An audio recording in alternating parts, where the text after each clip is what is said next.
Hello, my name is Brad Stoddard. I'm the Director of the Office of Michigan's Public Safety Communication System. What we're going to show you today is the capability of utilizing technology to deliver the needs that we have for interoperability. A few days post our presentation at the International Wireless Convention and Expo in Las Vegas, Nevada.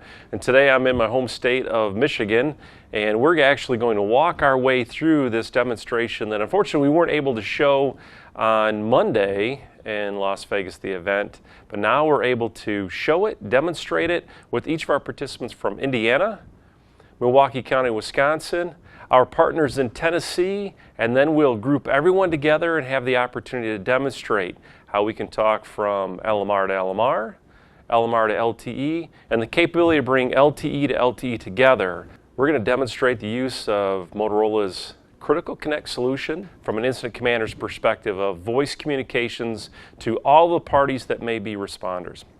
So with that, on our first call we'll have today, I'll utilize my AT&T FirstNet device, and I'm going to reach out to our counterparts in Indiana.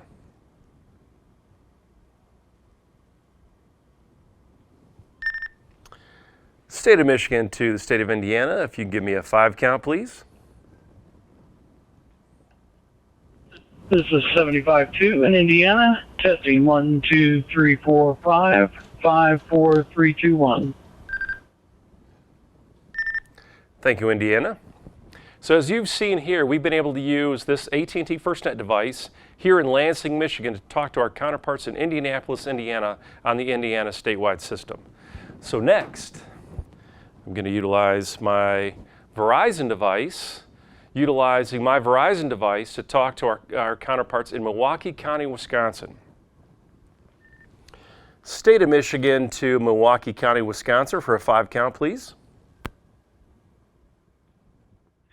Milwaukee County copies loud and clear. 1, 2, 3, 4, 5, 5, 4, 3, 2, 1. Thank you for that test. Have yourself a good day. So now what I'll demonstrate is, again, I'm in Lansing, Michigan.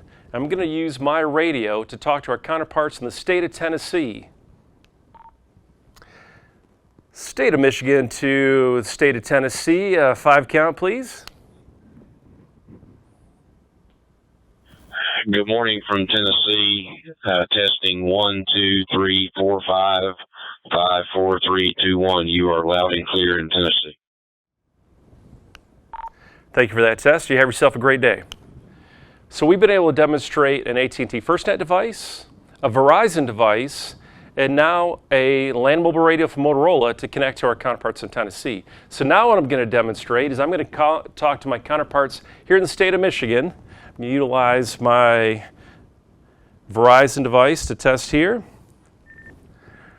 Randy Williams here from the state of Michigan. If you will go ahead and connect all of our talk groups together and patch them, I'd greatly appreciate that. Randy Francis enabled, go ahead. To our counterparts in Indiana, Milwaukee County, Wisconsin, and that of Tennessee, if we'll walk our way through a communication test, a 5 count, starting with Indiana and finalizing with Tennessee for me, please. This is the state of Indiana, testing 1, 2, 3, 4, 5, 5, 4, 3, 2, 1. State of Wisconsin, testing 1, 2, 3, 4, 5, 5, 4, 3, 2, 1.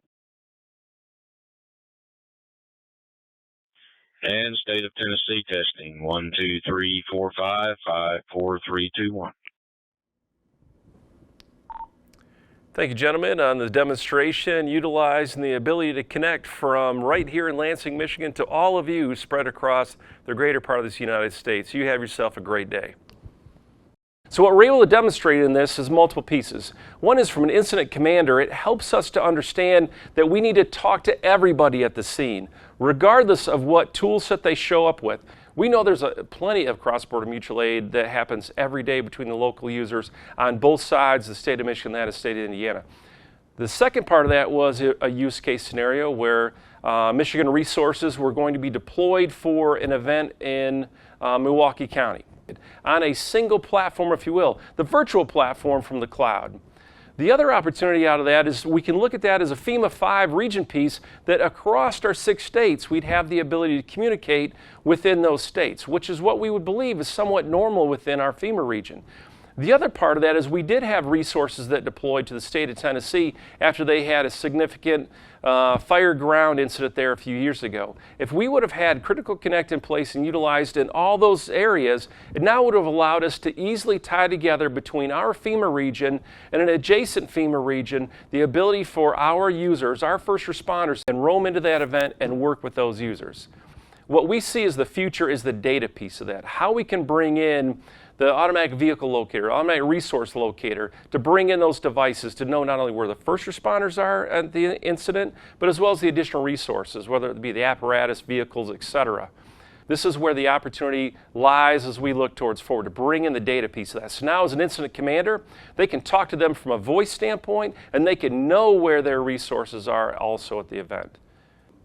During this effort, it identified exactly what you would expect out there. The planning of the right resources, to have them at the table, have them part of the dialogue, have them part of the planned process, because we were able to demonstrate as part of this entire effort all of the planning, all of the discussions, all of the efforts from all of those partners from the state of Indiana, Kelly Dignin's team, Dan Weber from Milwaukee County, and Arnold Hooper out of Tennessee. We would not have been able to show the level of success that we did as part of this demonstration if it wasn't for all the pre-planning, for all of the resources from each of those states and counties to help make this a success. But that's where it's important. You can bring the best technology to the table, but it takes the people that know how that happens and how to ensure first responders can communicate is where the real magic happens. Thank you.